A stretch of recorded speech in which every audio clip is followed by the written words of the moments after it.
కూడి వచ్చిన సహోదరి సహోదరులందరికీ మన ప్రభు క్రీస్తు యేసు నామములో వందనాలు తెలియజేస్తున్నామండి. ఒకరోజు బైబిల్ తరగతిలో మన అంశము దేవత్వం.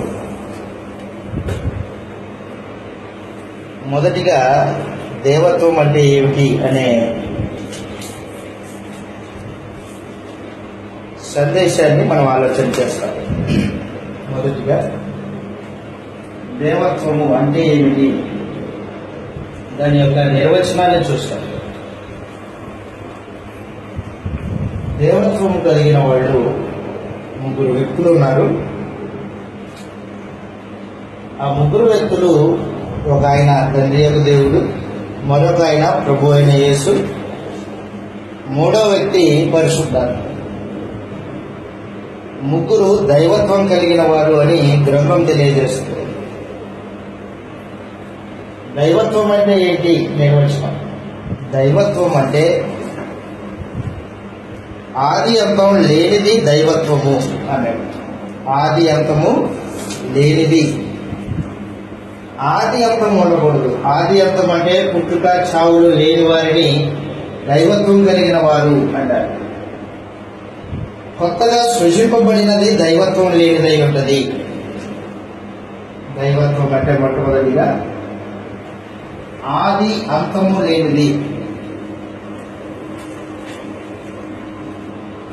రెండు, కొత్తగా సృజింపబడినది కాదు. కొత్తగా సృజింపబడినది కాదు.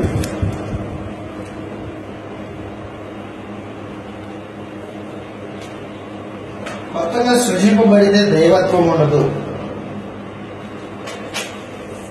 దైవత్వము అనే పదము మనకు గ్రంథంలో మొట్టమొదటిగా ఇలాగ చదువుతాం. ద్వితీయోపదేశకాండము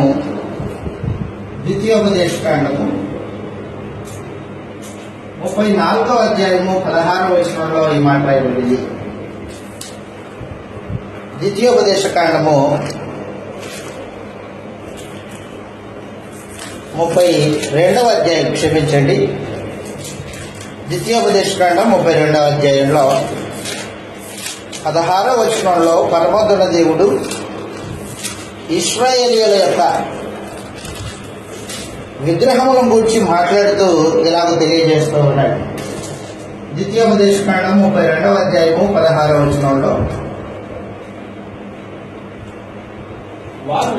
వారు అన్య దేవతల చేత ఆయనకు రోషణం పుట్టించిరి, హేయ కృత్యముల చేత ఆయనకు కోపింపజేసిరి, వారు దైవత్వము లేని దయ్యములకు. అది సమాచారం. ఇశ్రాయేలీయులు దేవుణ్ణి ఎరుగక విగ్రహములను పూజించినప్పుడు ఆ విగ్రహములను గురించి దేవుడు మాట్లాడుతూ ఏమంటున్నాడంటే దైవత్వం లేని దయ్యములు అన్నాడు. దైవత్వం లేని, ఆది అంతం లేనిది కాదది. ఆ విగ్రహాలు మనుషులు పుట్టించినవే. చదువుతాం కింద వచనంలో, దైవత్వము లేని దయ్యములకు, తాము ఎరుగని దేవతలకు, అనగా అది కొత్తగా పుట్టినవి. అది సమాచారం. కొత్తగా పుడితే దైవత్వం అనేది ఉండదు. దైవత్వము అనేది ఆది అంతం లేనిది, పుట్టుక చావు లేనిది. రెండు, కొత్తగా సృజింపబడినది కాదు. కొత్తగా సృజింపబడితే దైవత్వం అనేది ఉండదు. విగ్రహములు మనుషుల చేతులతో రూపింపబడినవి, వాటికి దైవత్వం లేదు అని చెప్పేసాడు దేవుడు.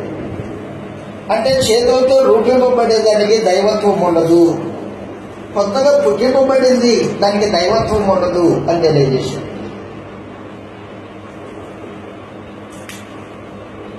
దైవత్వం కలిగిన దేవుడు ఉన్నాడు, ఆది అంతం లేనివాడు. చదువుతాం గ్రంథంలో రోమీయులకు రాసిన పత్రిక 1వ అధ్యాయము 19వ వచనంలో దేవుడు అన్యజనులైన వారి నిమిత్తం మాట్లాడుతూ అన్యజనులైన వారు దేవుని యొక్క దైవత్వమును ఆయన యొక్క లక్షణములను ఎరిగిన వారు కాదంటాడు. చదువు అక్కడ అంటున్నాడు రోమీయులకు రాసిన పత్రిక 1వ అధ్యాయం 19వ వచనంలో ఆయన అదృశ్య లక్షణములు అనగా దైవత్వమును నిత్యశక్తి అని మాట్లాడాడు.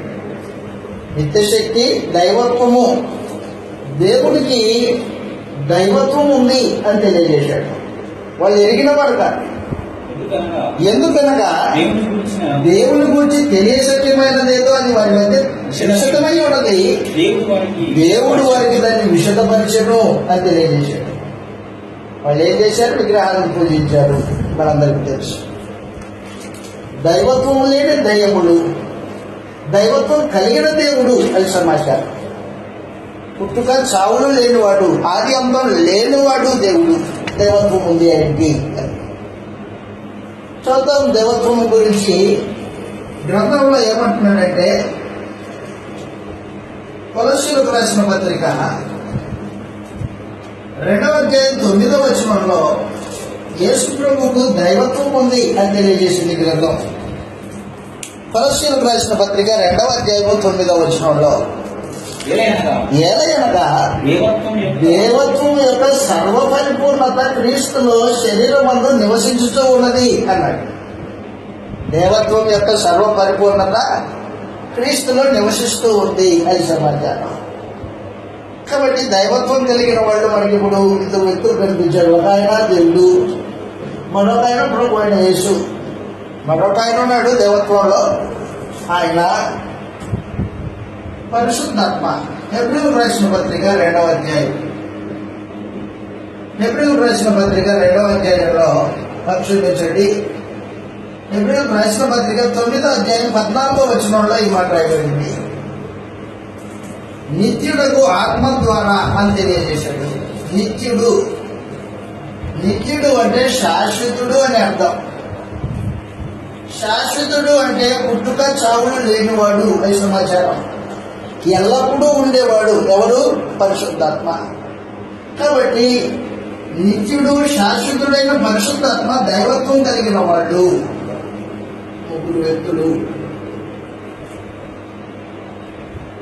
నిత్యము ఉండేది దైవత్వము, నిత్యము ఉండేది. కొన్ని రోజులు ఉంది, కొన్ని రోజులు పోగొట్టుకునేది కాదు దైవత్వం అనేది. నిత్యము ఉండేది, శాశ్వతమైనది దైవత్వం. కాబట్టి దైవత్వం అంటే 3 సంగతులు మనం ఆలోచన చేశాం. దాని యొక్క నిర్వచనం: 1, ఆది అంతం లేనిది. 2, కొత్తగా సృజింపబడినది కాదు. 3, నిత్యము ఉండేది. నిత్యము ఉండేవాళ్ళు 3 వ్యక్తులు ఉన్నారు. ఒక ఆయన తండ్రి యొక్క దేవుడు, మరొక ఆయన క్రీస్తు ప్రభు, మరొక ఆయన పరిశుద్ధాత్మ, నిత్యుడగు ఆత్మ అని తెలియజేసింది. కాబట్టి మొట్టమొదటిగా మనం ఇప్పుడు దైవత్వంలో దేవుని గురించి ఆలోచన చేస్తాం. దైవత్వంలో దేవుడు, దైవత్వంలో దేవుడు, దేవుని యొక్క గుణలక్షణాలు. దైవత్వం అంటే వాస్తవానికి దేవుని యొక్క గుణలక్షణాలు. నిర్గమకాండం 3వ అధ్యాయంలో పరమాత్మ దేవుడు తనకు తానే మోషతో ఇలాగ తెలియజేస్తూ ఉన్నాడు. నిర్గమకాండం 3వ అధ్యాయంలో, అయ్యా నువ్వు ఇశ్రాయేలీయుల యొద్దకు నన్ను పంపిస్తూ ఉన్నావు, నిన్ను పంపిన దేవుని పేరేంటి అని ఇశ్రాయేలీయులు నన్ను అడుగుతారు. అప్పుడు నేనేం సమాధానం చెప్పాలి? నీ పేరేంటి అని మోషే దేవుడిని అడిగాడు. అప్పుడు దేవుడు తన పేరు చెప్పలేదు కానీ తన ఉనికిని చెప్పాడు.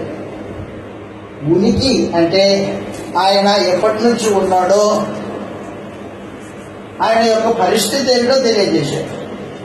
నిర్గమకాండం 3వ అధ్యాయము 13వ వచనంలో ఈ మాట రాయబడింది. నిర్గమకాండము 3వ అధ్యాయం 13వ వచనంలో మోషే మాట్లాడుతూ ఉన్నాడు దేవుడితో. చింతగించుము, నీ పేరేంటి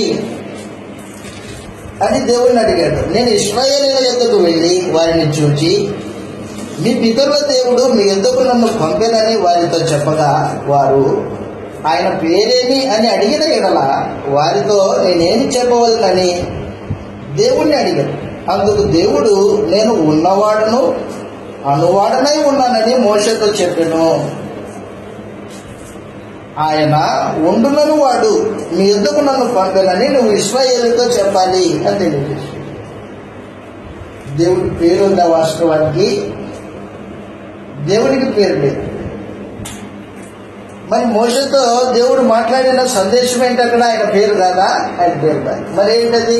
ఆయన ఉనికి, ఆయన ఎప్పటి నుంచి ఉన్నాడు అన్న సమాచారాన్ని దేవుడు మోషే గారితో మాట్లాడి, ఉన్నవాడు, నన్ను ఏమంటారంటే ఉన్నవాడు అంటారు. ఎప్పటి నుంచి ఉన్నాడు నువ్వు? లోకం పుట్టక మునుపు నుంచి ఉన్నాను. భూమికి పునాదులు లేనప్పుడే ఉన్నాను. దేవుడి యొక్క ఉనికిని తెలుసుకున్న మోషే తను ప్రార్థన చేసిన ప్రతిసారి ఏం చేస్తాడంటే, కీర్తన 91 కీర్తన 1 వచనంలో ప్రార్థన చేసిన ప్రతిసారి, కీర్తన 91 కీర్తన 1 వచనంలో ఈ మాటలు మాట్లాడుతూ ఉన్నాడు. మోషే యొక్క ప్రార్థన అది 91 కీర్తన 1 వచనంలో, ప్రభువా తరతరం, అది సమాచారం, తరతరముల నుండి మాకు నివాస స్థలము నీవే, తరతరముల నుండి మాకు నివాస స్థలము నీవే, పర్వతములు పుట్టక మునుపు భూమియు దాని లోకమును నువ్వు పుట్టింపక మునుపు యుగ యుగములు దేవుడు నీవే. అది సమాచారం. దేవుడు యుగ యుగాలు ఉండేవాడు, తరతరములకు దేవుడు ఆయన. భూమి పర్వతములు పుట్టక మునిపే ఆయన దేవుడు అయి ఉన్నాడు. అది సమాచారం. నీకు ఎలా తెలుసు మోషేకి ఎలా తెలుసు దేవుడు తరతరాలు ఉన్నాడని? నిర్గమకాండంలో దేవుడు తను పరిచయం చేసుకున్నప్పుడే తెలియజేశాడు, నేను నీ పితరుల దేవుడిని, అబ్రహాము, ఇస్సాకు, యాకోబుల దేవుడిని. అంత మాత్రమే కాదు, నేను ఉన్నవాడిని అని తెలియజేశాడు. ఉన్నవాడు కొత్తగా పుట్టినవాడు కాదు అని సమాచారం. ఎప్పటి నుంచి ఉన్నాడు? నిత్యము ఉండేవాడు. అదృశ్యుడు శాశ్వతుడు. అది సమాచారం. అదృశ్యమైనవి శాశ్వతంగా ఉంటాయి. దేవుడు అదృశ్యుడు, శాశ్వతుడు, పుట్టుక చావుడు లేనివాడు, నిత్యుడు అన్నాడు. నిత్యము ఉండేవాడు. తరతరముల నుండి మాకు నివాస స్థలము నీవే, భూమి లోకమును నువ్వు కలగజేయక మునిపే దేవుడు అయి ఉన్నావు. ఈ సమాచారం. రెండవది, నిత్యత్వంలో దేవుడు ఉన్నాడు. అలాగనే యేసు ప్రభు ఉన్నాడు. సమాచారం. యేసు ప్రభు కూడా ఉన్నాడు. యేసు ప్రభు ఉన్నాడని ఎవరు చెప్పాలా? యేసు ప్రభు స్వయంగా తనకు తానే పరిచయం చేస్తున్నాడు. దేవునికి ప్రార్థన చేస్తూ యేసు ప్రభు కూడా నిత్యత్వంలో ఉన్నాడు. నిత్యత్వంలో ఉన్నవాడు యేసు ప్రభు. రెండవ సమాచారం. యోహాను సువార్త 17వ అధ్యాయము 5వ వచనంలో ఈ మాట్లాడబడింది. యోహాను సువార్త 17వ అధ్యాయం 5వ వచనంలో ఈ మాట్లాడబడింది. యేసు ప్రభు దేవునికి ప్రార్థన చేస్తూ ఉన్నాడు.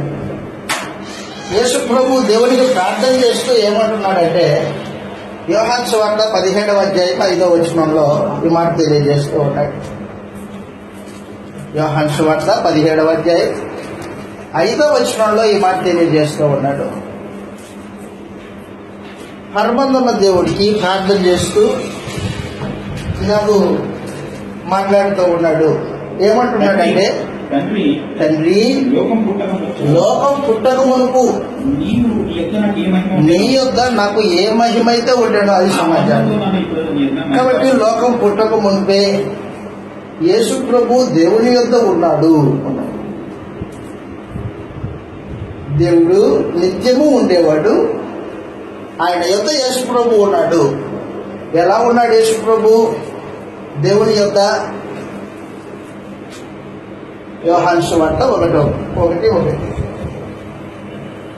యోహాను గారు రాసిన సువార్త ఒకటో అధ్యాయం 1వ వచనంలో ఈ మాట తెలియజేస్తున్నాడు. వాక్యము నేను అపోస్తలుడైన యోహాను యేసు ప్రభు దేవుని యొద్ద ఉన్నాడని, దేవుని యొద్ద దేవుడై ఉన్నాడన్న సమాచారం తెలియజేశాడు. వాక్యం దేవుని యొద్ద ఉండెను, వాక్యము దేవుడై ఉండెను. వాక్యము దేవుడై ఉండెను. ఆది యందు వాక్యం ఉండెను, వాక్యము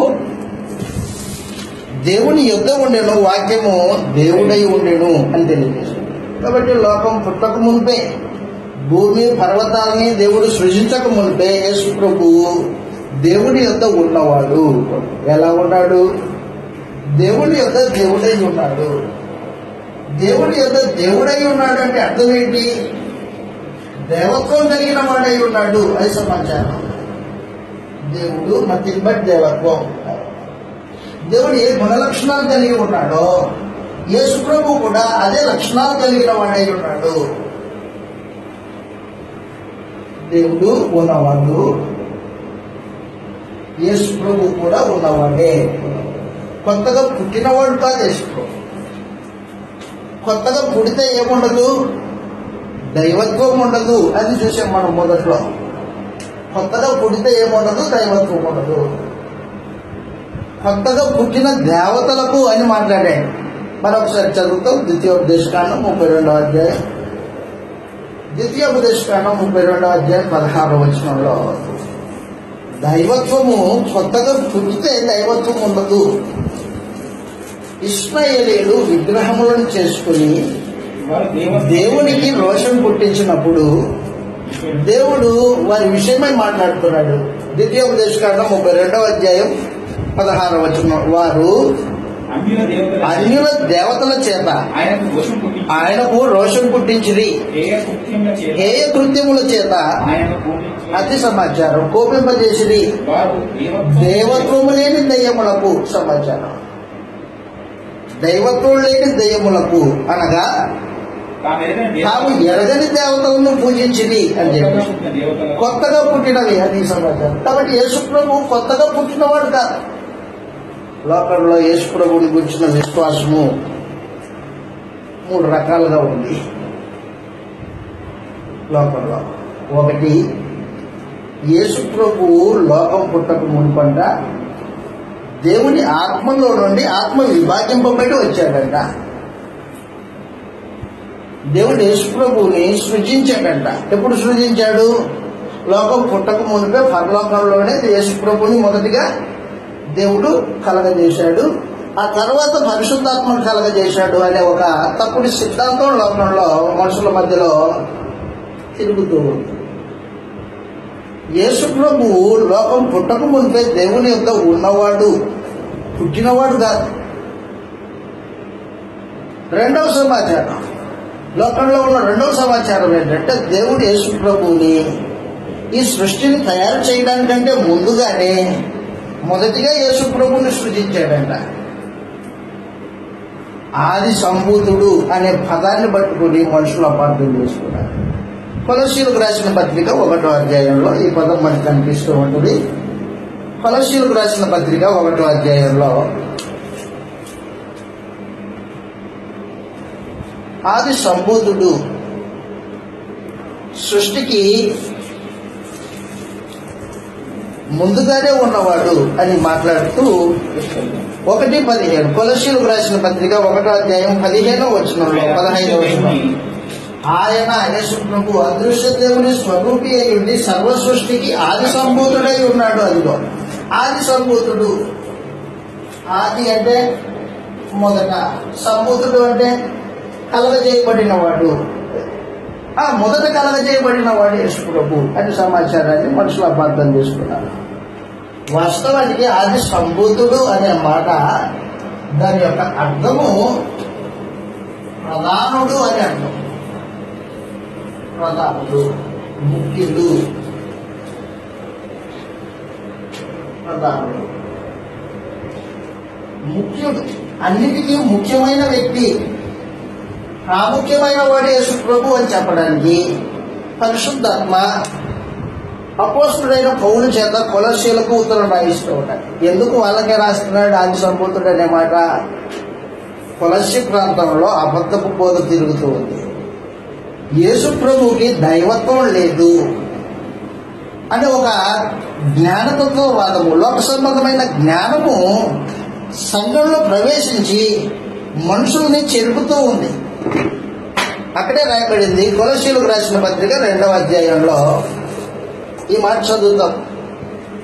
కొలస్సీయులకు రాసిన పత్రిక 2వ అధ్యాయంలో ప్రత్యేకించి 6వ వచనంలో అంటున్నాడు, కావున మీరు ప్రభు అయిన యేసుక్రీస్తును అంగీకరించిన విధముగా ఆయన యందు వేరుపారిన వారై ఇంటి వలె కట్టబడుచు మీరు నేర్చుకున్న ప్రకారము విశ్వాసమందు స్థిరపరచబడుచు కృతజ్ఞతాస్తుతులు చెల్లించుట యందు విస్తరించుచు ఆయన యందుండి నడుచుకొనుడి. ఆయనను అనుసరింపక మనుషుల పారంపర్యాచారములను అనుసరించి ఈ లోక సంబంధమైన మూలపాఠములకు అనుసరించి మోసకరమైన నిరర్థక తత్వజ్ఞానం చేత మిమ్మల్ని చెరపట్టుకొని పోవాడు ఎవడైనా ఉండునేమో అని జాగ్రత్తగా చూసుకోండి. ఎలాగనగా దేవత్వం యొక్క సర్వ పరిపూర్ణత క్రీస్తు శరీరం నందు నివసిస్తుంది. అది సమాచారం. కాబట్టి కొలస్సీ ప్రాంతంలో అబద్ధపు బోధ, జ్ఞానతత్వవాదం, లోక సంబంధమైన జ్ఞానాన్ని సంఘంలోనికి ప్రవేశింపజేసి క్రీస్తు ప్రభు శరీరధారి అయ్యాడు కదా, ఆయనకి దేవత్వం లేదు అని క్రీస్తు ప్రభు దేవత్వం మీద అపవాది అబద్ధపు బోధ చేస్తూ ఉన్నాడు, దాడి చేస్తున్నాడు. అందుకని పరిశుద్ధాత్ముడు ఏం చేశాడంటే యేసు ప్రభు యొక్క దేవత్వం గురించి మాట్లాడుతూ ఉన్నాడు. ప్రారంభపు 2 అధ్యాయాలు సమాచారం. అది యేసు ప్రధానమైన వ్యక్తి. ఎంత ప్రధానుడంటే లోకం పుట్టక మునుపే ఆయన ఉన్నవాడు, సర్వ సృష్టికి ఆది సంభూతుడు, ఆయన అదృశ్య దేవుని స్వరూపి అయి ఉన్నాడు అని తెలియజేశాడు అన్నమాట. కాబట్టి మనుషులు యేసు ప్రభు పుట్టినవాడు అని చెప్పడానికి ఆది సంభూతుడు అనే మాటను అపార్థం చేసుకొని అదిగో ఆది సంభూతుడు మొదటిగా పుట్టినవాడు అని మాట్లాడటం మొదలుపెట్టారు. ఆది సంభూతుడు అనే మాట ప్రధానమైన వాడు, ముఖ్యుడు అని తెలియచేయడానికి పరిశుద్ధాత్మను ఉపయోగించిన సందేశమే కానీ మొదటగా పుట్టినవాడని కాదు. మొదటగా పుడితే ఏముండాలా? ఏముండదు, దైవత్వం ఉండదు. మూడవది, లోకంలో యేసు ప్రభువుని గురించి ఉన్న తప్పుడు బోధ ఏంటంటే యేసు ప్రభువు జ్ఞానమై ఉన్నాడంట. లోకం పుట్టక మునుపు దేవుని యొక్క జ్ఞానమై ఉన్నాడు. జ్ఞానము దేవునిలో ఉంది. జ్ఞానం ఎక్కడుంది? దేవునిలో ఉంది. కాబట్టి యేసు దేవునిలో ఉన్నవాడు అంతే, ఆయన సపరేట్ ఏం కాదు, దేవునిలో ఉన్నవాడు అని సామెతల గ్రంథం 8వ అధ్యాయంలో సామెతల గ్రంథం 8వ అధ్యాయంలో 8వ అధ్యాయం అంతా సొలొమోను రాజు జ్ఞానమును గురించి మాట్లాడాడు. జ్ఞానమును వ్యక్తీకరణ అలంకారంగా మాట్లాడాడు. వ్యక్తీకరణ అలంకారం అన్నాడు, దాన్ని పర్సానిఫికేషన్ అంటాడు ఇంగ్లీష్లో. అంటే జ్ఞానం అనే ఒక అంశాన్ని ఒక వ్యక్తికి పోల్చి మాట్లాడటం అన్నమాట. మీకు అర్థం కావడానికి ఉదాహరణగా అపోస్తలుడైన పౌలు కొరింథీ సంఘానికి ఉత్తరం రాస్తూ, ఓ మరణమా నీ ముల్లెక్కడా అంటాడు. మరణం అనేది వ్యక్తే, మరి మరణంతో మాట్లాడుతున్నాడు. నీ ముల్లెక్కడా, నీ బలం ఎక్కడా అంటున్నాడు. మరణం అనేది వ్యక్తి కాదు. మరణం అనేది ఒక అంశం, ఒక భావనది. అలాగే నా జ్ఞానం అనేది కూడా ఒక భావనే కానీ వ్యక్తి కాదు. సొలొమోను 8వ అధ్యాయంలో రాసిన ఆ సందేశం అంతా జ్ఞానం అనే భావాన్ని పర్సానిఫికేషన్ చేశాడు అనమాట. వ్యక్తీకరణ అలంకరణతో పోల్చాడు. దాన్ని అపార్థం చేసుకున్న మనుషులు ఏం చేశారంటే, ఇదిగో యేసు ప్రభు లోకం పుట్టక ముందే పుట్టాడు ఆయన. 8వ అధ్యాయం 22వ వచనంలో, సామెతల గ్రంథం 8వ అధ్యాయం 22వ వచనంలో, పూర్వకాలమందు తన సృష్టి ఆరంభం అదిగో సృష్టి ఆరంభం, తన కార్యములలో సృష్టి ఆరంభం అనగానే ఆది సముద్రుడు అనే వాటిని బలపరచడానికి మనుషులు సామెతల గ్రంథాన్ని ఉపయోగించుకుంటారు అనమాట. పూర్వకాలమందు సృష్టి ఆరంభమున తన కార్యములలో ప్రథమమైన దానిగా అది ప్రథమమైన దానిగాను యెహోవా నన్ను కలగజేశాడు. కాబట్టి మనుషులు అపార్థం చేసుకున్నారు. సొలొమోను మహాచక్రవర్తి ప్రవక్త కాదు, రాజు. ఆయన భౌతికమైన జ్ఞానమును దేవుని వలన పొందుకున్నవాడు. వాస్తవంలో ఆత్మ సంబంధమైన జ్ఞానముందో సొలొమోనుకి. ఆత్మ సంబంధమైన జ్ఞాని అయితే జంతువులు ఎలాగ చనిపోతున్నాయో మనుషుడు కూడా అలాగే చనిపోతున్నాడు. జంతువుల యొక్క ఆత్మలు ఎడిపోతున్నాయో మనుషుని ఆత్మ కూడా అటే పోతుంది అని ప్రసంగి గ్రంథంలో మాట్లాడుతున్నాడు. నిజమేనాది? మనుషుడికి జంతువులకి తేడా లేదా? తేడా లేనట్టుగా మాట్లాడుతున్నాడు సొలొమోను. క్రీస్తు ప్రభువుని గురించి సొలొమోనుకి నిజంగా తెలుసా సందేశం? తెలియదు. మరి సామెతలు 8వ అధ్యాయం యేసు ప్రభువుని కూర్చొని ఎవరు చెప్పాలా? నువ్వు ఎలా చెప్తున్నావు? లూకాసు వార్త 24:44. లూకాసు వార్త 24:44. ప్రభు అయిన యేసు మృతులలో నుండి తిరిగి లేపబడిన తర్వాత తన శిష్యులతో మాట్లాడుతూ తను కూర్చున్న ప్రవచనాలు ఎక్కడెక్కడ ఉన్నాయో తెలియజేశాడు. లూకాసు వార్త 24:44. మరియు ఆయన అంతటా ఆయన అది గుర్తు పెట్టుకోండి ఎక్కడెక్కడ ఉన్నాయో. మోషే ధర్మశాస్త్రంలోను, ప్రవక్తల గ్రంథంలోను, కీర్తనలోను అది ఎక్కడెక్కడ రాయబడిందో స్థలాలను మెన్షన్ చేశాడు యేసు. ఒకటి ధర్మశాస్త్రంలో రాయబడింది. ధర్మశాస్త్రం అంటే 5 పుస్తకాలు. 5 పుస్తకాలు. ఆది కాండం మొదలుకొని ద్వితీయోపదేశ కాండం వరకు. మోషే ధర్మశాస్త్రంలోను, ప్రవక్తల గ్రంథాలు. ప్రవక్తల గ్రంథాలు ఎక్కడి నుంచి ఎక్కడి వరకు? ప్రవక్తల గ్రంథాలు యెషయా మొదలుకొని మలాకి గ్రంథం వరకు. కీర్తనల గ్రంథం దయచేసి గుర్తుపెట్టు. కీర్తనలో ప్రవక్తలు రాసిన కీర్తనలు ఉన్నాయి, మనుషులు అపార్థం చేసుకుని రాసిన కీర్తనలు ఉన్నాయి. మనుషుల జ్ఞానం కూడా కీర్తనలో దాఖలు చేయబడింది. అన్ని కీర్తనలు ప్రవచనాలు కాదు. ప్రత్యేకించి ఉదాహరణకి దావీదు బత్షెబతో పాపం చేసిన తర్వాత ప్రాయశ్చిత్తం కోసం ఏడ్చుకుంటూ దేవుడి సముఖంలో ఒక కీర్తన రాశాడు. కీర్తన 51వ కీర్తన సమాచారం. దాంట్లో సందేశమే లేదు. పశ్చాత్తాపడుతున్నాడు దేవుడి సముఖంలో. పాపి దావీదు ఆ సమయంలో. పాపి అయిన వాడు సందేశం ఇవ్వలేడు. కొన్ని సమయంలో దావీదు ప్రవక్త. అపోస్తల కార్యములు 2వ అధ్యాయంలో యేసు ప్రభువుని గురించిన ప్రవచనాలు తెలియజేసిన వాడు దావీదు. అపోస్తల కార్యములు 2వ అధ్యాయం 36వ వచనం 32వ వచనం నుండి మనం చదివినప్పుడు అపోస్తల కార్యములు 2వ అధ్యాయము 32వ వచనంలో ఈ యేసును దేవుడు లేఖన సమాచారం.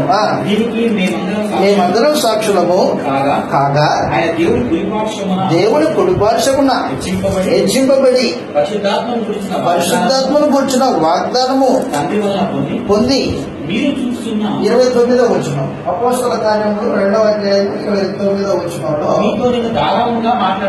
అది సమాచారం. సహోదరులారా, మూల పురుషులకు దావీదును గురించి మాట్లాడుతున్నాను.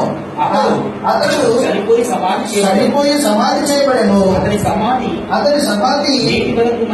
అది సమాధి నేటి వరకు మన మధ్యలో ఉన్నది. దావీదు ప్రవక్తగా మాట్లాడిన సందేశం ఉంది.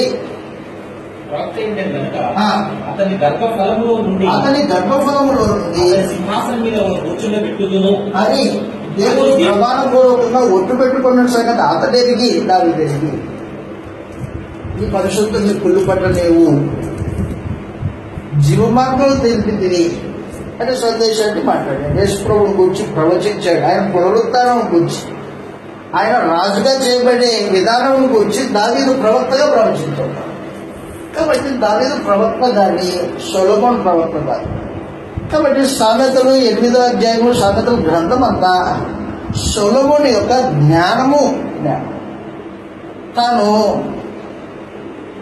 జ్ఞానం వలన ఏమి నేర్చుకున్నాడో, ఆ దినాలలో మనుషుల మధ్యలో ఏ విధమైన జ్ఞానం ఉందో ఆ జ్ఞానాన్ని సామెతల గ్రంథంలో పొందుపరచడం జరిగింది. మనుషుల జ్ఞానాంశాలు దాంట్లో కృష్ణ ప్రభుని కూర్చున్న ప్రవచనాలు కానీ సందేశం కానీ ఏమీ లేదు. మరి 8వ అధ్యాయం 22వ వచనంలో జ్ఞానం గురించి మాట్లాడినప్పుడు ఏ జ్ఞానం మాట్లాడాడు ఆయన? భౌతికమైన జ్ఞానమే కానీ ఆత్మ సంబంధమైన జ్ఞానం కాదు. జ్ఞానం 2 రకాలు. ఒకటి భౌతికమైన జ్ఞానం, ఈ సృష్టికి సంబంధించిన జ్ఞానం. 2 క్రీస్తు శిలువను గురించిన జ్ఞానం, ఆత్మ సంబంధమైన జ్ఞానం. క్రీస్తు శిలువను గురించిన జ్ఞానం. సొలొమోను 8వ అధ్యాయంలో మాట్లాడిందేమో భౌతికమైన జ్ఞానం. ఈ భౌతికమైన జ్ఞానాన్ని తీసుకుని వచ్చి కొరింథీయులకు రాసిన మొదటి పత్రిక 2వ అధ్యాయం 1వ అధ్యాయంలో 18వ వచనం నుండి మనం చదివినప్పుడు యేసు ప్రభువు గురించి మాట్లాడుతూ క్రీస్తు దేవుని జ్ఞానమై ఉన్నాడు అని తెలియజేస్తూ ఉన్నాడు. కొరింథీయులకు రాసిన మొదటి పత్రిక 2వ అధ్యాయం 1వ అధ్యాయం కొరింథీయులకు రాసిన మొదటి పత్రిక 1వ అధ్యాయము 18వ వచనం నుండి చదువుతాం. కొరింథీయులకు రాసిన మొదటి పత్రిక 1వ అధ్యాయము ఇటు కూర్చోమ్మా, ఇటు కూర్చో. 1వ అధ్యాయము 18వ వచనంలో శిలువను కూర్చున్న వార్త నశించుచున్న వారికి వెలితనం గాని రక్షింపబడుచున్న మనకు దేవుని శక్తి ఇందు విషయమై జ్ఞానుల జ్ఞానమును నాశనం చేతును, వివేకుల వివేకమును శూన్యపరుతును అని వ్రాయబడి ఉన్నది.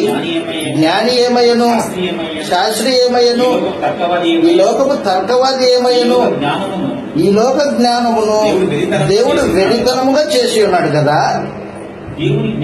దేవుని జ్ఞానానుసారముగా ఎరగకుండినందున సువార్త ప్రకటన అను వెరితనం చేత నమ్మువారికి రక్షించుట దేవుని దయాపూర్వక సంకల్పమై యూదులు సూచక్రియలు చేయమని అడుగుతున్నారు, గ్రీసు దేశస్థులు జ్ఞానం వెతుకుతున్నారు. అయితే మేము అపోస్తలులు శిలువ వేయబడిన క్రీస్తును ప్రకటించుతూ ఉన్నాం. ఆయన చదవండి. ఆయన 24వ వచనంలో యూదులకు ఆటంకంగాను వెరితనంగాను ఉన్నాడు. కానీ యూదులకేమి గ్రీసు దేశస్తులకేమి పిలువబడిన వారికేమి క్రీస్తు అది క్రీస్తు దేవుని శక్తి, దేవుని జ్ఞానం. ఒకటి కృష్ణుడు దేవుని శక్తి. దేవుని శక్తి కృష్ణుడు శిలువ మరణంలో ప్రదర్శింపబడింది. అపవాదిని అంతం చేయడానికి దేవునికి ఉన్న ఒకే ఒక్క సాధనం కృష్ణుడు యొక్క శిలువ మరణం. అపవాదిని నశింప చేయడానికి దేవుని దగ్గర వేరే సాధనాలు లేవు, ఒకే సాధనం. శిలువ మరణంలో అపవాదిని నశింపు చేయడానికి దేవుడు తన శక్తిని ప్రదర్శించాడు. 2 దేవుని జ్ఞానము దాంట్లో దాఖలు చేయబడింది. దేంట్లో? కృష్ణుడు యొక్క శిలువ మరణంలో ఏముంది? దేవుని జ్ఞానం దాంట్లో. ఏ మానవుడైతే శరీరాన్ని ఉపయోగించుకొని పాపి అయ్యాడో ఆ పాపానికి శిక్ష, శరీరం మీదే విధించడానికి ఆలోచన చేశాడు. క్రీస్తు శిలువ మరణంలో ఆయన శరీరం మీద పాపానికి శిక్ష విధించాడు అనమాట. అది సమాచారం. శరీరం మీద పాపానికి శిక్ష విధించి మనుషులకి పాప విమోచన దయచేయాలి అనేది దేవుని జ్ఞానం అనమాట. అది అపోస్తలుడు క్రీస్తు దేవుని శక్తి, దేవుని జ్ఞానమై ఉన్నాడు. శిలువ వేయబడిన క్రీస్తుని గురించిన జ్ఞానం వాళ్ళు ప్రకటించారు. అది సమాచారం. మనుషులు అపార్థం చేసుకున్నారు. ఏమని? అదిగో సొలొమోను రాసింది 8వ అధ్యాయం మొదటి నుంచి జ్ఞానం అన్నాడు కదా, ఆ జ్ఞానం యేసు ప్రభువే. లింకు వీళ్ళు దారం చుట్టి లోకానికి ప్రకటించేశారు. గుర్తుపెట్టుకో, పరిశుద్ధాత్ముడు లింకు పెట్టకపోతే, నువ్వు లింకు పెట్టావనుకో దానికి దీనికి, గ్రంథాన్ని అపార్థం చేస్తావు. గ్రంథాన్ని అపార్థం చేస్తే స్వనాశనం వస్తుంది.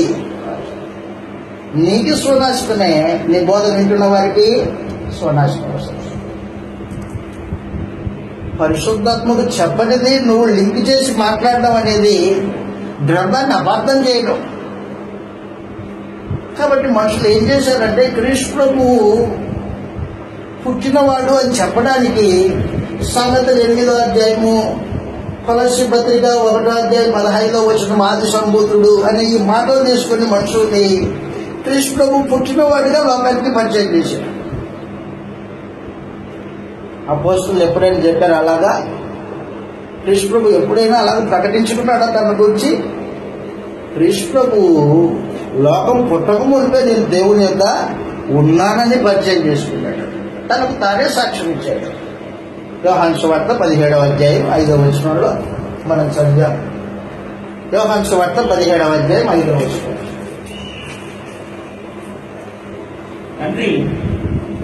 యోహాను సువార్త 17వ అధ్యాయము 5వ వచనంలో ఈ మాట రాయబడింది. యేసు ప్రభువు ప్రార్థన చేస్తున్నాడు దేవునికి. మొదటి వచనం వచ్చి ప్రార్థన అది. యేసు ఈ మాటలు చెప్పి ఆకాశం వైపు కన్నులెత్తి ఇట్లనేను, తండ్రి, లోకం పుట్టక మునుపు నీ యొద్ద నాకు ఏ మహిమ ఉండదు. ఆ మహిమలో ఉన్నవాడు యేసు ప్రభు. ఎప్పుడు? లోకం పుట్టక మునిపే ఉన్నవాడు. ఉన్నవాడంటే ఆది అంతం లేనివాడు, పుట్టింపబడినవాడు కాదు. కొత్తగా పుడితే దేవత్వం అనేది ఉండదు. కాబట్టి క్రీస్తు ప్రభు కొత్తగా పుట్టినవాడు కాదు, ఉన్నవాడు. దేవుడు ఎలాగూ ఉన్నవాడో క్రీస్తు ప్రభు కూడా అలాగనే ఉన్నవాడు. దేవుడికి ఎలాగో చావు లేదో, మరణం లేదో, అమరుడు, అలాగనే క్రీస్తు ప్రభు కూడా మరణం లేనివాడు. తిమోతికి రాసిన మొదటి పత్రిక, దేవుడు అమరుడు, క్రీస్తు ప్రభు కూడా అమరుడే. దేవుడు అమరుడు, అమరత్వం కలిగిన వాడు, అంటే మరణం లేనివాడు, అంతం లేనివాడు. తిమోతికి రాసిన మొదటి పత్రిక 6వ అధ్యాయము 16వ వచనంలో ఈ మాటలు రాయబడ్డాయి.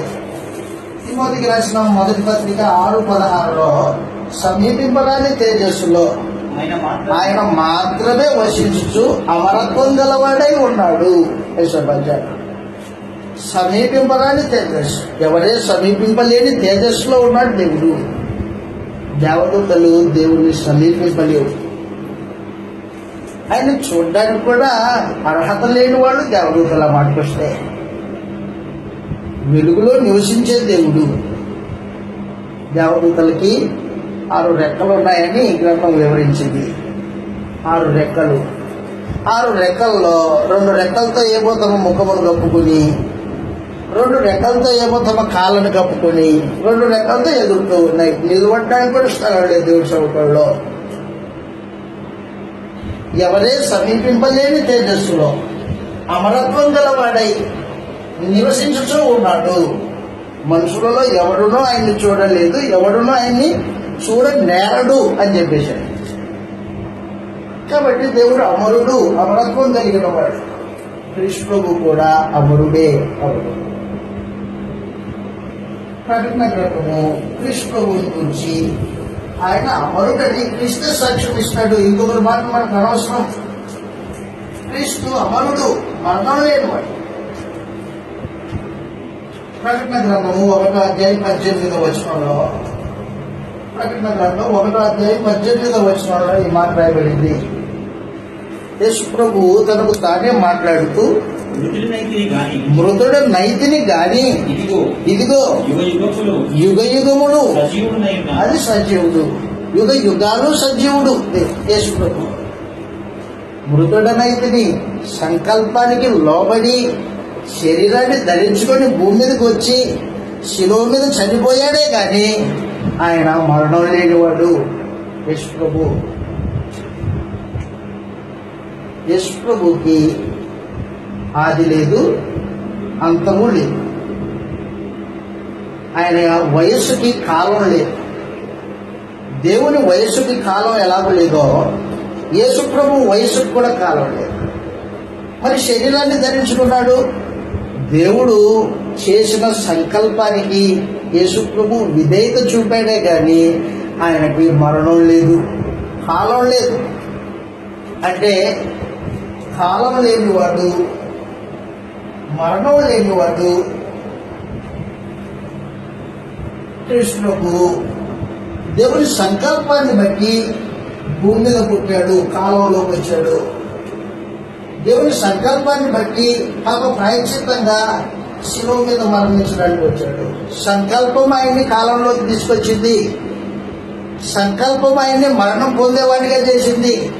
అంతేగాని ఆయన మనలాంటి వాడు కాదు, మనుషుడు కాదట. ఆ మాటకు వస్తే దేవత్వం కలిగిన వాడు, కాలం లేనివాడు, మరణం లేనివాడు కృష్ణుడు, నిత్యుడు, శాశ్వతుడు, యుగ యుగములు సజీవుణ్ణి అన్నాడు. అందుకే అపోస్తలుడైన యోహాను సాక్ష్యం ఇస్తే ఏమన్నాడంటే, ఆది యందు వాక్యం ఉండెను, వాక్యము దేవుడి యొద్ద ఉండెను, వాక్యము దేవుడై ఉండెను. అదే సమాచారాన్ని యెషయా ప్రవక్త 9:6 తెలియజేశాడు అన్నమాట. ఆయన మనుషుడు కాదు, మానవ ఆకారంలో వచ్చాడని మనుషుడిగా లెక్క కట్టొద్దు. ఆయన దేవుని సంకల్పాన్ని బట్టి మనుషుడిగా చేయబడ్డాడు, దైవత్వం కలిగిన వాడు. అది సమాచారం. 9:6 యెషయా గ్రంథం 9:6 నిత్యుడకు దేవుడు ఏలయనగా మనకు శిష్యు పుట్టెను, మనకు కుమారుడు అనుగ్రహింపబడిను, ఆయన భుజముల మీద రాజ్యభారం ఉండును, ఆశ్చర్యకరుడు, ఆలోచనకర్త, బలవంతుడైన దేవుడు. అది సమాచారం. నిత్యుడకు తండ్రి, నిత్యుడకు సమాధానకర్త అధిపతి పేరు బిరుదులు అనుగ్రహింపబడ్డాయి. బిరుదులే కానీ మరొకటి కాదు. వాస్తవానికి యేసు కేవలం మానవుడు కాదు అని చెప్పడానికి సమాచారం ఇచ్చాడు అక్కడ యెషయా గ్రంథం 9:6. కాబట్టి దైవత్వం కలిగిన వాళ్ళు 2 వ్యక్తులు ఉన్నారు. మనం చూసే ఒక ఆయన తండ్రి అని దేవుడు, పుట్టుక చావులు లేనివాడు, ఆది అంతం లేనివాడు, కొత్తగా పుట్టింపబడిన వాడు కాదు, కాలము మరణము లేనివాడు దేవుడు. అలాగున్న కృష్ణుడు కూడా పుట్టుక చావులు లేనివాడు. అలాగనే కృష్ణుడు కూడా కాలము మరణము లేనివాడు, దైవత్వం కలిగినవాడు. దైవత్వం అంటే మరొక విషయం చెప్తాను, బాగా గుర్తుపెట్టుకో. ఏంటంటే మనుషుని యొక్క ఆంతర్యాన్ని ఎరగడం అనేది దైవత్వం. మనుషుని యొక్క ఆంతర్యం, లోపల ఏమనుకుంటున్నాడో మనకు తెలియదు. పక్క వ్యక్తి నేనేమనుకుంటున్నానో మీకు తెలియదు, మీరేం ఆలోచన చేస్తున్నారో నాకు తెలియదు. కానీ నేనేమనుకుంటున్నానో దేవుడికి తెలుసు. తేడా హృదయ అంతరంగాన్ని ఎరిగిన వాడు దైవత్వం కలిగిన వాడు. దేవుడు మానవ హృదయాల్ని తేటగా ఎరిగిన వాడు. ఆయనకి నీ గూర్చి ఇంకొక వ్యక్తి సాక్ష్యం ఇవ్వాల్సిన అవసరత లేదు. నీ గూర్చి నువ్వు చెప్పుకోవాల్సిన అవసరం కూడా లేదు దేవుడి సముఖంలో. ఆ మాటకు వస్తే ఆయన బాగా తెలుసు నీ గురించి. నువ్వు ఏం ఆలోచిస్తావో, ఏ క్షణంలో ఎలా ప్రవర్తిస్తావో దేవుడికి బాగా తెలుసు. ఆంతర్యాన్ని ఎరగడం అనేది దైవత్వంలో భాగము. అలాగున కృష్ణ ప్రభు కూడా మనుషుల ఆంతర్యాన్ని ఎరిగినవాడు. ఉదాహరణకి యోహాను సువార్త 1వ అధ్యాయంలో నతనీయేలు అనే వ్యక్తి క్రీస్తు ప్రభు దగ్గరికి పిలువబడ్డాడు. నతనీయేలు యొక్క ఆంతర్యాన్ని క్రీస్తు ప్రభు తెలియజేశాడు. యోహాను సువార్త 1వ అధ్యాయం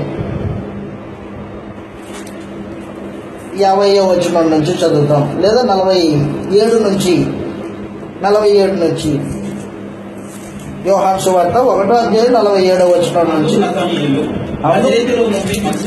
నజరేతులో నుంచి మంచిది ఏదైనా రాగలదా అని పిలుపుని అడగగా వచ్చి చూడమని పిలుపు అన్నాడు. యేసు నతనీయేలును యేసు నతనీయేలు తన ఎదుటికి వచ్చుట చూచాడు. నతనీయేలు యేసు ప్రభు దగ్గరకు వస్తున్నాడు. వస్తూ ఉంటే ఇదిగో ఇతడు నిజముగా ఇశ్రాయేలీయుడు, ఇతని యందు ఏ కపటం లేనివాడు, నిజముగా ఇశ్రాయేలీయుడు, అంతరంగాన్ని బట్టి ఇశ్రాయేలీయుడు. ఎవరు? నతనీయేలు. యేసు ప్రభుకి ఎలా తెలుసు? అప్పుడు నతనీయేలు అన్నాడు యేసు ప్రభుతో, నన్ను ఎలా ఎరుగుదువు నీవు అని అడిగాడు. ఫిలిప్పు నిన్ను పిలవక మునిపే నువ్వు అంజూరపు చెట్టు కింద ఉన్నప్పుడే నీవెవరో నాకు తెలుసు అన్నాడు. నా అంతర్యాన్ని ఎరిగిన వాడివి నువ్వే, నా రాజువి, నువ్వే దేవుని కుమారుడివి, నాకు అర్థమైపోయింది అని నతనీయేలు యేసు ప్రభుతో సంభాషించాడు, మాట్లాడాడు. అంటే మానవ ఆంతర్యాన్ని, హృదయాన్ని ఎరిగిన వాడు దైవత్వం కలిగిన వాడు. కృష్ణ ప్రభు దైవత్వం కలిగిన వాడు అన్న సమాచారము మనకు అలా అర్థమవుతుంది. 2వ అధ్యాయంలో యేసు ప్రభు దగ్గరికి అనేక మంది మనుషులు వచ్చారు.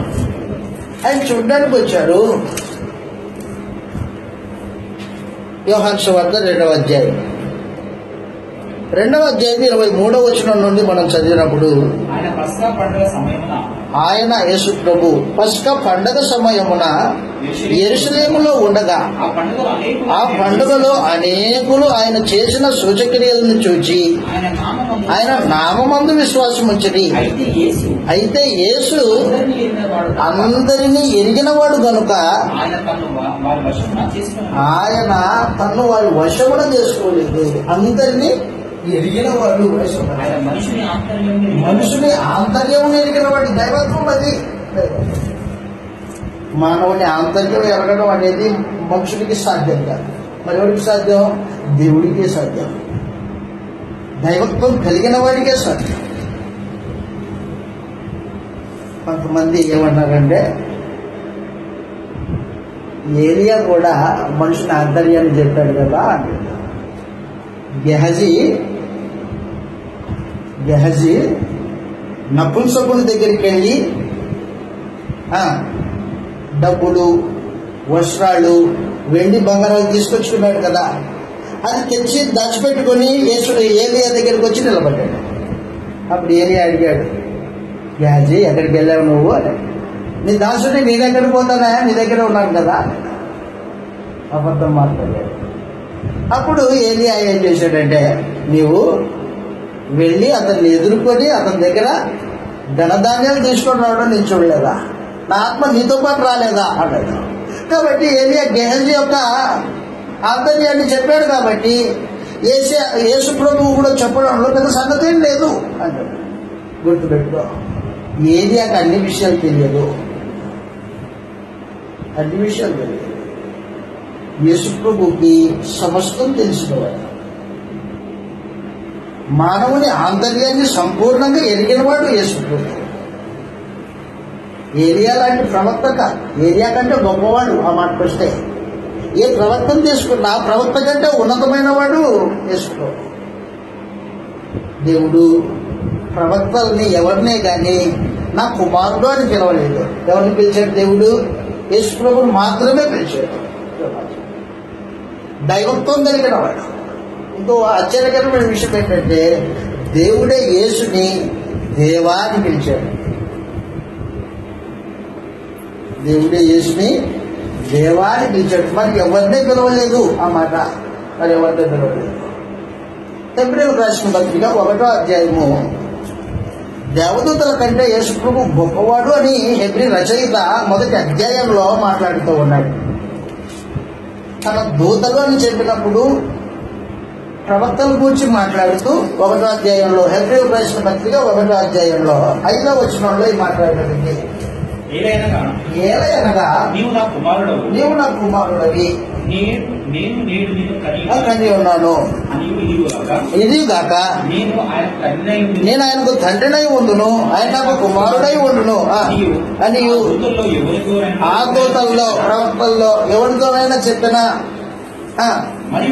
మరియు ఆయన భూలోకమునకు ఆది సంభూతిని, క్రీస్తు ప్రభుని ఆది సంభూతుడు అంటే చెప్పారు, ప్రధానుడు, ముఖ్యుడు.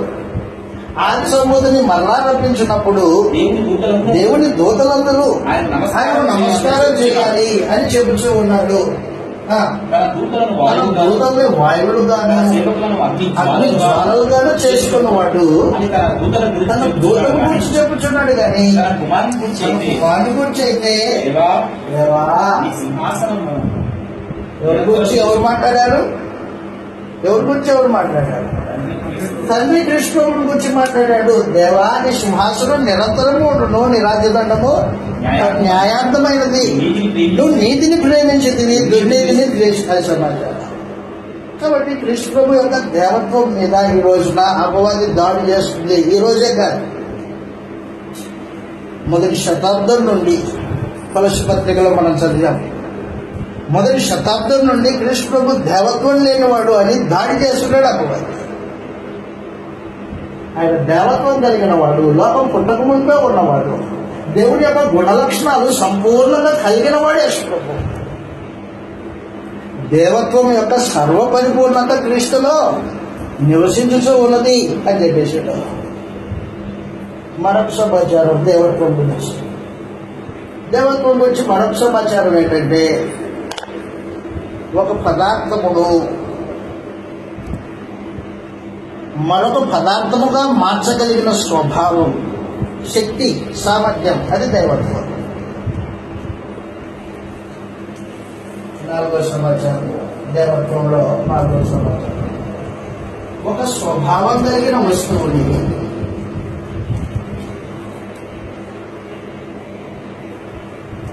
మరొక స్వభావం కలిగిన వస్తువుగా మార్చడం.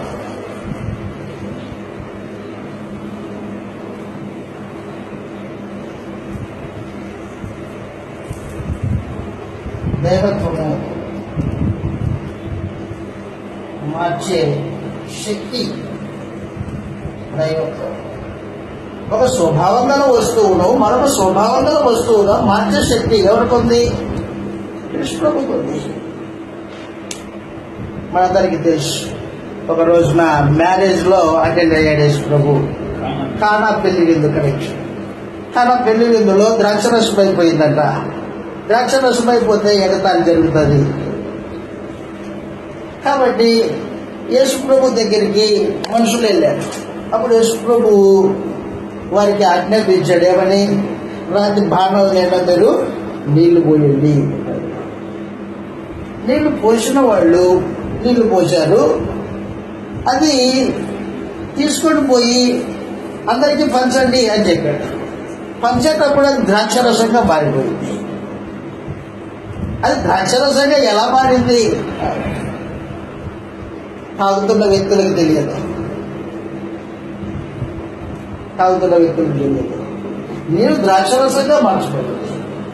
ఒక స్వభావం గల వస్తువును మరొక స్వభావం గల వస్తువుగా మార్చే సామర్థ్యము దైవత్వము. దైవత్వంలో భాగమది.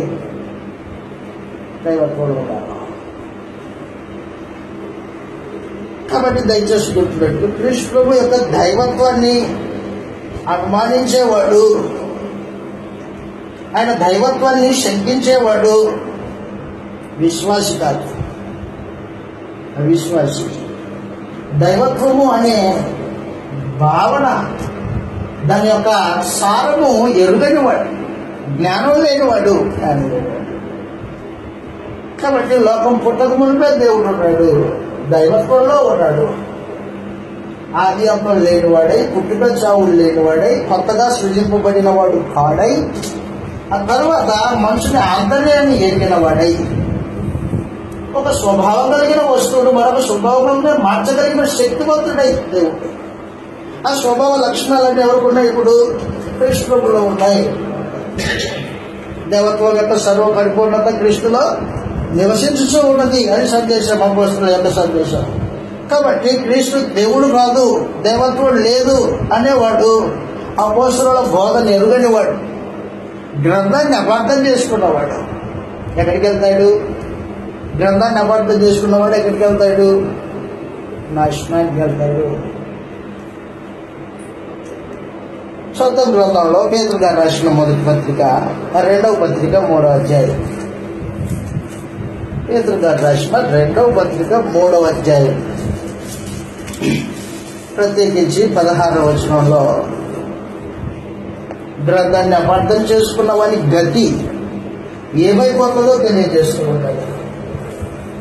పేతురు గారు రాసిన 2వ పత్రిక 3వ అధ్యాయము 16వ వచనంలో ఈ మాట రాయబడింది. వీటిని గూర్చి తన పత్రికలన్నింటిలో పౌలు బోధించుతూ ఉన్నాడు. అయితే వాటిలో కొన్ని సంగతులు గ్రహించుటకు కష్టమై ఉన్నాయి. వీటిని విద్యా విహీనులు, అస్థిరులైన వారును తక్కిన లేఖనములను అపార్థం చేసినట్లు స్వకీయ నాశనమునకు అపార్థం చేయగలదు. ప్రియులారా, ఈ సంగతులు ముందుగా తెలుసుకొని ఉన్నారు కనుక నీతి విరోధుల తప్పు బోధ వలన తొలగింపబడి నీకు కలిగిన స్థిర మనసును విడిచి పడిపోకుండా కాచుకొని ఉండండి. అది నీతి బోధ కాదు, నీతి విరోధుల బోధ. మిమ్మల్ని సత్యంలో నుండి తప్పించే బోధ అది. క్రీస్తుకి దైవత్వం లేదు అనే బోధ అబద్ధము బోధ. కాబట్టి దయచేసి గుర్తుపెట్టు, కృష్ణుడు దైవత్వం కలిగిన వాడు, ఈ లోకం పుట్టక ముందే ఉన్నవాడు. ఆయనకి కాలం లేదు, వయసు లేదు, దేహం లేదు. యేసుప్రభుకి ఆత్మయ్య అయి ఉన్నాడు. దేవుడు ఆత్మ, యేసుప్రభు కూడా ఆత్మయ్య అయి ఉన్నాడు. ఆత్మకి కాలము, వయసు ఉండదు. ఆత్మకి మరణం అనేది ఉండదు. మరి శరీరధారి అయ్యాడు, శిలువ మీద చనిపోయాడు, 3వ దినాన తిరిగి లేపబడ్డాడు. సంకల్పాన్ని బట్టి జరిగిన కార్యక్రమాలు అవి. దేవుడు చేసిన సంకల్పానికి క్రీస్తు ప్రభువు సంపూర్ణంగా లోబడ్డాడు. దాన్ని బట్టి క్రీస్తు ప్రభు శరీరాన్ని ధరించుకోవాల్సి వచ్చింది. దాన్ని బట్టి కల్వరి శిలువలో గొర్రెపిల్ల మౌనంగా ఉండాల్సి వచ్చింది. దాన్ని బట్టి క్రీస్తు ప్రభువు సమాధి చేయబడి 3వ దినంలో తిరిగి లేపబడాల్సి వచ్చింది. మరణం రుచి చూడాల్సి వచ్చింది. హెబ్రీ పత్రిక 2వ అధ్యాయం 9వ వచనం. హెబ్రీయులకు రాసిన పత్రిక 2వ అధ్యాయం 9వ వచనంలో ఈ మాట్లాడబడింది. ఏమంటున్నాడంటే, దేవుని కృపను బట్టి క్రీస్తు మరణం పొందినందున అన్నాడు. దేవుని కృప వలన ఆయన కృష్ణుడు ప్రతి మనుషుని కొరకు మరణము అనుభవించినట్లు, అంటే మరణం రుచి చూడడానికి అన్నాడు పుట్టినట్లు, మరణం అనుభవించినట్లు దేవదూతల కంటే కొంచెం సేపు తక్కువ అంటే చేయబడ్డాడు. తక్కువడు కాదు, కొంచెం సేపు అంతే. యేసు మరణం పొందినందున మహిమా ప్రభావంతో కిరీటం ధరించుకుని వారిగా మనం ఆయన్ను చూచుతూ ఉన్నాం. సమాచారం మన నిమిత్తం మరణం రుచి చూడడానికి వచ్చాడు. మరణం లేనివాడు, శరీరం లేనివాడు మన కోసము శరీరాన్ని ధరించుకున్నాడు. హెబ్రీ పత్రిక 2:14. కాబట్టి ఆ పిల్లలు అబ్రహాము యొక్క సంతానం ఇశ్రాయేలీయులు. ఆ పిల్లలు రక్త మాంసములు గలవారై ఉన్నందున ఆ ప్రకారమే మరణం యొక్క బలము కలిగిన వారిని, అనగా అపవాదిని తన మరణం ద్వారా నశింప చేయడానికి, జీవిత కాలం అంతా మరణ భయము చేత దాస్యమునకు లోబడిన వారిని విడిపించడానికి ఆయన కూడా రక్త మాంసంలో పాలి భాగస్థుడయ్యాడు. అది సమాచారం. కాబట్టి కృష్ణుడు రక్త మాంసంలో పాలి భాగస్థుడైన ఉద్దేశం ఉంది. దైవత్వం లేదని చెప్పడానికి కాదు, దేవత్వం లేదని చెప్పలేదు కదా. 9వ అధ్యాయం హెబ్రీ పత్రిక 9వ అధ్యాయం 14-15. హెబ్రీ రాసిన పత్రిక 9వ అధ్యాయము 14-15 వచనాల్లో ఇలాగ తెలియజేస్తూ ఉన్నాడు. నిత్యుడకు ఆత్మ ద్వారా తను తాను దేవునికి నిర్దోషిగా అర్పించుకొనిన క్రీస్తు యొక్క రక్తము, బాగా గుర్తుపెట్టుకోండి, క్రీస్తు రక్తం ద్వారా పాప మానవుని యొక్క మనస్సాక్షిని శుద్ధి చేసి దేవుడి సముఖంలో నిలబెట్టాలి అనేది క్రీస్తు శిలువ మరణం యొక్క ఉద్దేశం.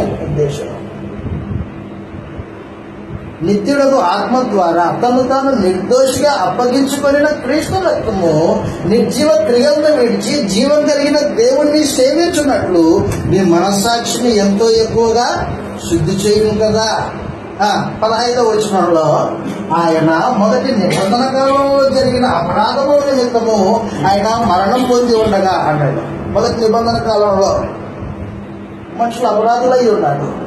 ఆదాము మొదలుకొని క్రీస్తు శిలువ మరణం వరకు మనుషుడు అపరాధే పాపం చేసి అపరాధులయ్యారు. మరి వాళ్ళకి పాప విమోచన కలిగేది ఎలాగూ? క్రీస్తు శిలువ రక్తం కావాలంటే ఆయన శరీరధారి కావాలి. శరీరధారి అయిన వాడు మనలాగా బతికితే సరిపోలా. మనలాగే శోధింపబడ్డాడు, మనలాగే శ్రమలు అనుభవించాడు, శోధనలు ఎదుర్కొన్నాడు, పాపం లేని రక్తాన్ని సంపాదించాడు. ఏం చేసుకుంటావు ఆ రక్తం? మనుషుల పాప విమోచన కల్పిస్తాడు. కాబట్టి కృష్ణుడు యొక్క సంపాదన భౌతికమైనది కాదు, పాపం లేని రక్తం. దాని ద్వారా మానవ జాతి పాప విమోచన, దాని ద్వారా దేవుని జ్ఞానము ప్రదర్శింపబడాలా, దేవుని ప్రేమ తెలియాలి మనుషులకి, దాని ద్వారా అపవాది నశింపవాలా. అందుకోసం మరణం మృత్యుంచేడు, అంతేగాని దైవత్వం లేనివాడు కాదు. కాబట్టి కృష్ణుడు యొక్క దేవత్వము సంపూర్ణంగా గ్రంథంలో అపోస్తలులు తెలియజేశారు. దేవుడు ఎలాగున్నాడో కృష్ణుడు అలాగే ఉన్నవాడు, పుట్టింపబడినవాడు కాదు. పుట్టింపబడితే దేవత్వం ఉండదు. దేవత్వం అనేది కొద్దిసేపు విడిచిపెట్టి మళ్ళీ ధరించుకునేది కాదు. దేవత్వం అనేది నిరంతరం ఉండేది. కాబట్టి దేవుడు ఎలాగూ ఉన్నవాడో అలాగే కృష్ణుడు ఉన్నాడు. లోకం పుట్టక ముందే. 3వ సమాచారము, లోకం పుట్టక ముందు పరిశుద్ధాత్ముడు ఉన్నాడు.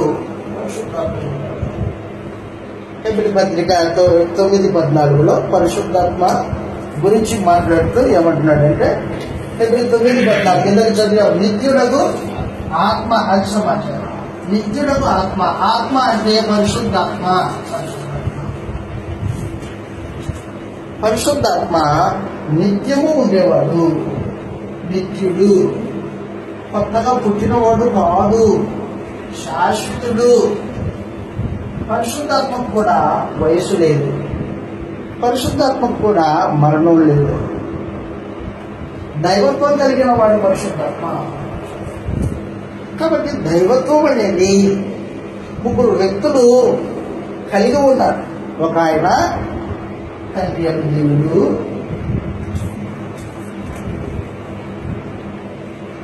మరొక ఆయన కృష్ణుడు, మరొక ఆయన పరిశుద్ధాత్మ.